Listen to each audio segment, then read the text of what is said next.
So one last video, or I guess not last because there might be some demo videos of the BD556 that ZHENDUO Blaster is selling. So you saw me open it up, you saw me upgrade it to an M90 spring, and you saw the huge difference in FPS, 330 plus FPS, highs of 350 FPS. Very impressive. You probably noticed the gearbox was polycarbonate or plastic. It was that clear plastic, which we don't see as much, but that's not a bad thing. Those are still good gearboxes. You just can't push them too hard, but M90 definitely should not be an issue. So for a $110 blaster that has a lot of metal pieces on there, well built, and all you got to do is spend $10 on an M90 and you're well over 325, 330 FPS. Great deal. So definitely don't be afraid to get this BD556 from ZHENDUO. Now, I know you're going to have to wait for it to ship from China, so you got to be patient. But hey, it's a worthwhile blaster. That's why I'm showing it to you again. So anyway, now I've gone ahead and kind of customized it with 3D printed parts, just kind of put my own spin on it. When I showed it to you at least one other time, I had put a bunch of really cool aftermarket accessories on it.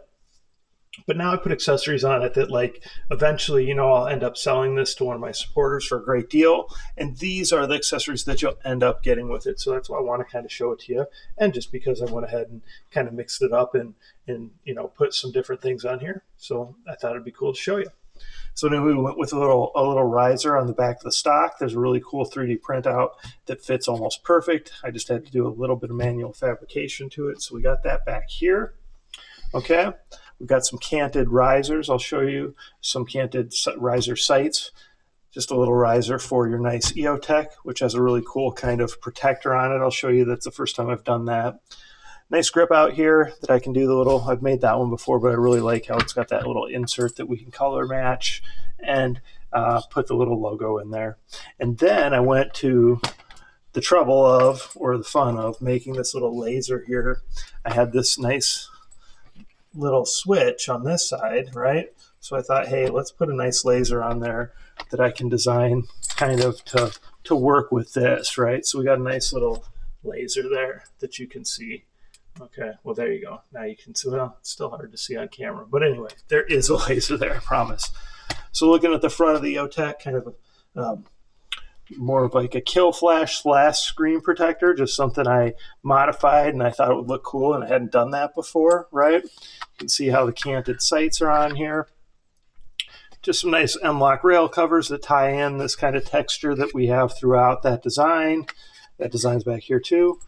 Went ahead, put a nice little connector on here for your sling, and then a nice recessed in, fake suppressor goes inside the handguard, and switched it up to a black mag that I had around that works nicely with this as well. So BD556, ZHENDUO Blaster, ZHENDUOBlaster.com. I have worked with them for at least 3 years now. They're the first major vendor I worked with, so 100% legit. A lot of their stuff is U.S. stock. It's very clearly labeled on their website. They also sell some stuff on Amazon, and anything that's not labeled U.S. stock comes from China. You will get it, but just remember, it's got to be patient, and ZHENDUO can't be held accountable for any customs delays that U.S. Customs does that slows things down. So you just have to know that if you're ordering any of these from China. Comments, questions, post them below. Of course, like, subscribe, share my channel with your friends, and remember those YouTube contests where you can win over $300 in custom blasters and accessories. Thanks.